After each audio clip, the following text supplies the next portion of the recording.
ಇನ್ನು ರಾಜ್ಯದಲ್ಲಿ ಬರಗಾಲದ ಸಮಸ್ಯೆ ತಾಂಡವವಾಡತಕ್ಕಂಥ ಎಲ್ಲ ಸಾಧ್ಯತೆಗಳು ಕೂಡ ಇದೆ. ಹೀಗಾಗಿ ಸರ್ಕಾರ ಈಗಲಿಂದಲೇ ಸಿದ್ಧತೆಗಳನ್ನು ಮಾಡಿಕೊಳ್ತಾ ಇದೆ ಅನ್ನುವಂತಹ ಮಾತುಗಳನ್ನು ಹೇಳಿರತಕ್ಕಂಥದ್ದು ಇದೀಗ ಕಂದಾಯ ಸಚಿವರಾಗಿರ್ತಕ್ಕಂಥ ಡಾಕ್ಟರ್ ಜಿ ಪರಮೇಶ್ವರ್. ಈ ಬಗ್ಗೆ ಈಗಾಗಲೇ ಕೂಡ ಒಂದಿಷ್ಟು ಚರ್ಚೆಯನ್ನು ಮಾಡಲಾಗಿದೆ. ರಾಜ್ಯದಲ್ಲಿ ಹೆಚ್ಚಿರ್ತಕ್ಕಂಥ ಬರಗಾಲದ ಸಮಸ್ಯೆ ಮಾಧ್ಯಮಗಳೊಂದಿಗೆ ಡಿಸಿಎಂ ಪರಮೇಶ್ವರ್ ಈ ಬಗ್ಗೆ ಪ್ರತಿಕ್ರಿಯೆಯನ್ನು ಕೊಟ್ಟಿದ್ದಾರೆ. ವಿಧಾನಸೌಧದಲ್ಲಿ ಕಂದಾಯ ಸಚಿವರಾಗಿರ್ತಕ್ಕಂಥ ಪರಮೇಶ್ವರ್ ಈ ಬಗ್ಗೆ ಹೇಳಿಕೆಯನ್ನು ಕೊಟ್ಟಿರುವಂತಹದ್ದು. ಎಲ್ಲ ಜಿಲ್ಲಾಧಿಕಾರಿಗಳಿಗೆ ಈಗಾಗಲೇ ಕೂಡ ಸೂಚನೆಯನ್ನು ನೀಡಲಾಗಿದೆ. ಜನಸಮುದಾಯ ಕುಡಿಯೋ ನೀರಿನ ಸಮಸ್ಯೆ ಆಗದಂತೆ ಕ್ರಮವನ್ನು ತೆಗೆದುಕೊಳ್ಳುವ ನಿರ್ಧಾರವನ್ನು ಮಾಡಲಾಗಿದೆ. ಆ ಬಗ್ಗೆ ಮುಂಜಾಗ್ರತಾ ಕ್ರಮಗಳನ್ನು ಕೂಡ ತೆಗೆದುಕೊಳ್ಳಲಾಗಿದೆ. ಎಲ್ಲ ರಿಸರ್ವಾಯರ್ಗಳಲ್ಲೂ ಕೂಡ ಒಂದು ಡೆಡ್ ಸ್ಟೋರೇಜ್ ಅನ್ನು ತಲುಪಿರ್ತಕ್ಕಂತಹದ್ದು. ಬೆಳೆಗಳಿಗೆ ನೀರು ಕೊಡದಂತೆ ಸೂಚನೆಯನ್ನ ಕೊಡಲಾಗಿದೆ. ಮಲೆನಾಡು ಭಾಗದಲ್ಲಿ ಮಳೆ ಆಗಿರುವುದಕ್ಕೆ KRSಗೆ ಕೂಡ ನೀರು ಬರ್ತಾ ಇದೆ. ನಾಳೆ ಗುಲ್ಬರ್ಗಾ ಡಿವಿಷನ್ನ ರಿವ್ಯೂ ಕೂಡ ಮಾಡಲಾಗ್ತಾ ಇದೆ. ಸ್ಥಳೀಯವಾಗಿ ಬರ ನಿರ್ವಹಣೆಗೆ ಎಲ್ಲ ಜಿಲ್ಲಾಧಿಕಾರಿಗಳೊಂದಿಗೆ ಚರ್ಚೆಯನ್ನ ನಡೆಸಲಾಗುತ್ತೆ ಎನ್ನುವಂತಹ ಮಾತುಗಳನ್ನು ಹೇಳಿದ್ದಾರೆ ಡಾಕ್ಟರ್ ಜಿ ಪರಮೇಶ್ವರ್. ಅಗತ್ಯತೆಗೆ ಅನುಗುಣವಾಗಿ ಕೆಲಸ ಮಾಡೋದಕ್ಕೆ ಸರ್ಕಾರ ಸೂಚಿಸಲಾಗಿದೆ. ಬರ ಸಂಬಂಧ ಕೇಂದ್ರಕ್ಕೆ ವರದಿ ಸಲ್ಲಿಕೆ ಮಾಡಲಿಕ್ಕೆ ಕೂಡ ಚಿಂತಿಸಲಾಗಿದೆ ಎನ್ನುವಂತಹ ಮಾತುಗಳನ್ನು ಹೇಳಿದ್ದಾರೆ ಡಾಕ್ಟರ್ ಜಿ ಪರಮೇಶ್ವರ್. ಎದುರಿಸ್ತಕ್ಕಂಥ ಸಂದರ್ಭ ಬಂದಿದೆ. ಎಲ್ಲ ಜಿಲ್ಲೆಗಳಲ್ಲೂ ಕೂಡ ಈಗಾಗಲೇ ಜಿಲ್ಲಾಧಿಕಾರಿಗಳಿಗೆ ಸೂಚನೆಯನ್ನು ಕೊಟ್ಟಿದ್ದೇವೆ.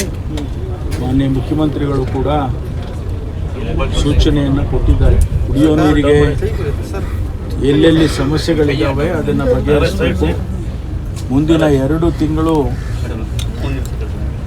ಜನಸಮುದಾಯಕ್ಕೆ ಯಾವುದೇ ರೀತಿಯಲ್ಲಿ ಕುಡಿಯೋ ನೀರಿಗೆ ತೊಂದರೆ ಆಗಬಾರ್ದು ಮತ್ತು ಅವರ ಜೀವನಕ್ಕೆ ತೊಂದರೆ ಆಗಬಾರ್ದು ಅನ್ನೋ ರೀತಿಯಲ್ಲಿ ಈಗಾಗಲೇ ಸೂಚನೆಯನ್ನು ಕೊಟ್ಟಿದ್ದಾರೆ. ನಾನು ಕೂಡ ಬೆಳಗಾಂ ಡಿವಿಷನ್ನಲ್ಲಿ, ಚಿತ್ರದುರ್ಗದಲ್ಲಿ, ತುಮಕೂರಿನಲ್ಲಿ ಎಲ್ಲ ರಿವ್ಯೂ ಮಾಡಿ ಏನೆಲ್ಲ ಸಾಧ್ಯತೆಗಳಿದ್ದಾವೆ ಅದನ್ನು ನಾನು ತಿಳಿಸಿದ್ದೇನೆ. ಎಲ್ಲ ರಿಸರ್ವಾಯರ್ ಡೆಡ್ ಸ್ಟೋರಿಗೆ ಬಂದುಬಿಟ್ಟಿದ್ದಾವೆ. ಅದನ್ನು ನಾವು ಈಗಾಗಲೇ ಎಲ್ಲ ಜಿಲ್ಲಾಧಿಕಾರಿಗಳಿಗೆ ಬೆಳೆಗಳಿಗೆ ಕೊಡಬಾರ್ದು ಅಂತೇಳಿ ಸೂಚನೆಯನ್ನು ಕೊಟ್ಟಿದ್ದೇನೆ.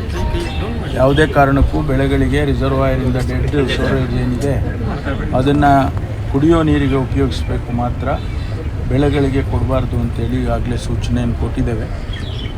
ನಿನ್ನೆ ಸ್ವಲ್ಪ ಭಾಗದಲ್ಲಿ ಮಳೆಯಾಗಿದೆ. ಚಿಕ್ಕಮಗಳೂರು, ಮಲೆನಾಡು ಭಾಗದಲ್ಲಿ ಸ್ವಲ್ಪ ಮಳೆಯಾಗಿದೆ ಮತ್ತು ಆ ಭಾಗದಲ್ಲಿ ಹುಬ್ಬಳ್ಳಿ, ಧಾರವಾಡ, ಆ ಕಡೆ ಬೆಳಗಾಂ ಆ ಭಾಗದಲ್ಲಿ ಸ್ವಲ್ಪ ಮಳೆಯಾಗಿದೆ. ರಿಸರ್ವಾಯರ್ಗಳಿಗೆ ಈಗ ಸ್ವಲ್ಪ ಒಳ ಅರಿವು ಬರ್ತಾ ಇದೆ. ಇನ್ನೂ ಒಂದು 2-3 ದಿವಸ ಹಾಗೆ ಇದ್ದರೆ ಮಳೆ ಬಂದರೆ ಸ್ವಲ್ಪ ನೀರಿನ ಮಟ್ಟ ಜಾಸ್ತಿ ಆಗ್ತದೆ. ಈ ಭಾಗದಲ್ಲಿ ಮಲೆನಾಡಿನಲ್ಲಿ ಮಳೆ ಆಗ್ತಾ ಇರೋದ್ರಿಂದ ನಮಗೆ KRSಗೆ ಒಳ ಅರಿವು ಪ್ರಾರಂಭ ಆಗಿದೆ. ಅದು ಹೇಮಾವತಿ ಇರ್ಬೋದು, KRS ಇರ್ಬೋದು, ಇವೆಲ್ಲ ಸ್ವಲ್ಪ ಮಟ್ಟಿಗಾದರೂ ನಮಗೆ ನೀರು ಬಂದರೆ ಕುಡಿಯೋ ನೀರಿಗೆ ಸಮಸ್ಯೆ ಬಗೆಹರಿಯುತ್ತೆ. ಆನಂತರ ನಾವು ಮುಂದಿನ ಯೋಚನೆ ಮಾಡ್ತೀವಿ ಕಾಮಗಾರಿಗಳ ಬಗ್ಗೆ. ಅದೆಲ್ಲ ಜನ ಗುಳೆ ಹೋಗೋದನ್ನು ನಿಲ್ಲಿಸೋದಕ್ಕೆ ಏನು ಮಾಡಬೇಕು ಅನ್ನೋದನ್ನೆಲ್ಲ ಚರ್ಚೆ ಮಾಡಿ ತೀರ್ಮಾನವನ್ನು ಮಾಡ್ತೇವೆ. ಮಾನ್ಯ ಮುಖ್ಯಮಂತ್ರಿಗಳು ಮತ್ತು ನಾನು ಇವತ್ತು ಬೀದರ್ ಜಿಲ್ಲೆಗೆ ಹೋಗ್ತಿದ್ದೇವೆ. ಅಲ್ಲಿಂದ ನಾಳೆ ಗುಲ್ಬರ್ಗಾ ಡಿವಿಷನ್ ರಿವ್ಯೂವನ್ನು ಮುಖ್ಯಮಂತ್ರಿಗಳು ನಾನು ಎಲ್ಲರೂ ಕೂಡ ಮಾಡ್ತೇವೆ.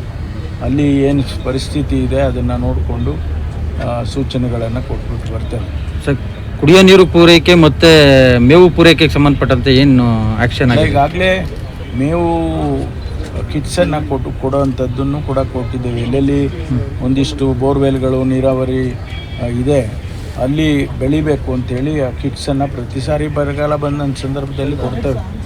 ಅದನ್ನು ಅನಿಮಲ್ ಹಸ್ಬೆಂಡ್ರಿ ಡಿಪಾರ್ಟ್ಮೆಂಟಿಗೆ ಈಗಾಗಲೇ ಸೂಚನೆ ಕೊಟ್ಟಿದ್ದೇವೆ. ಅಲ್ಲಿ ಸ್ಥಳೀಯವಾಗಿ ಅವರು ಕೊಡ್ತಾರೆ.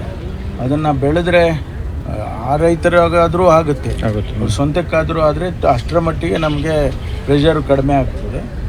ಮೇವು ಬ್ಯಾಂಕ್ ಮಾಡೋದು, ಗೋಶಾಲೆ ಮಾಡೋದು, ಇದೆಲ್ಲವನ್ನು ಕೂಡ ಅವಶ್ಯಕತೆ ನೋಡ್ಕೊಂಡು ಮಾಡಿ ಅಂತೇಳಿ ಜಿಲ್ಲಾಧಿಕಾರಿಗಳಿಗೆ ಮತ್ತು ಜಿಲ್ಲಾ ಮುಖ್ಯ ಕಾರ್ಯನಿರ್ವಹಣಾಧಿಕಾರಿಗಳಿಗೆ ತಿಳಿಸಿದ್ದೇವೆ.